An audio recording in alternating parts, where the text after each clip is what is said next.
उबाटा गटाचे उद्धव ठाकरेंचे गटाचे जे 6 खासदार आहे ते मिशन टायगरच्या माध्यमातून ओरिजिनल टायगर कोण आहे, ओरिजिनल सेना कोण आहे हे तुम्ही याच्या आधीसुद्धा पाहिलेलं आहे। ज्यावेळेस एकनाथ शिंदे यांच्यासोबत उद्धव ठाकरे गटाचे अनेक आमदार जेव्हा गुवाहाटीला गेले त्याचं कारण असे होतं की एकनाथ शिंदेचं नेतृत्व शिवसेनेमध्ये त्यांनी मान्य केलं होतं।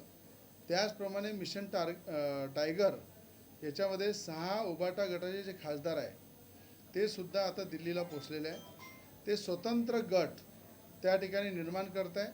मी 6 खासदारांना आणि 2 खासदार माझ्याही संपर्कात आहेत, त्यातले जे 6 आणि 2 8 होऊन जाईल अशा सगळ्यांचा एक गट निर्माण करून जर राष्ट्रीय युवा सेना पार्टी हा आमचा राष्ट्रीय पक्ष आहे त्या गटामध्ये जर सामील होऊन तो गट जर त्यांनी स्थापन केला तर मी माझ्यातर्फे माझ्या पक्षातर्फे त्यांना निमंत्रण देतो की युवा स्वाभिमान राष्ट्रीय पक्ष यामध्ये आपल्या या गटाची नोंदणी करून आपण त्याच्यामध्ये यावं असं मी आग्रहाची विनंती जे 6 जणांचा गट बनत आहे आणि 2 खासदार माझ्याही संपर्कामध्ये आहे अशा 8 जणांचा गट त्या ठिकाणी निर्माण होईल। आणि एकनाथ शिंदेंच्या नेतृत्वामध्ये जरी ते आज मिशन टायगरच्या माध्यमातून काम करसेल तरी मला असं वाटतं की जे आज उद्धव ठाकरेंसोबत होत आहे त्याच्यामध्ये मागे पाहिलेलं आहे की जैसी करणी वैसी भरणी।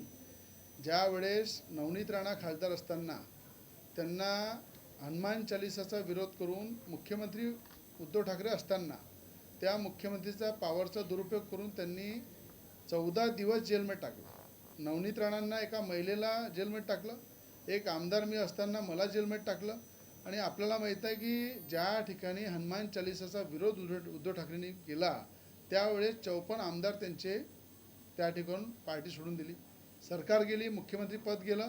आणि आता खासदारसुद्धा ज्या ताकदीनं बाहेर पडत आहे, शेवटच्या क्षणी संजय राऊत आणि उद्धव ठाकरे हे दोघंच त्या पक्षामध्ये राहतील आणि दुसरं कोणी राहणार नाही। येणाऱ्या 6 महिन्यामध्ये संपूर्ण उबाटा गट हा खाली होऊन जाईल आणि त्या ठिकाणी संजय राऊत आणि उद्धव ठाकरे हेच उबाटा गटामध्ये शेवटचे शिल्लक राहिलेले दिसतील। आणि या 6 खासदारांना माझी विनंती आहे की राष्ट्रीय युवा सेना पक्षामध्ये आपण गट स्थापन करून आमच्यासोबत यावं।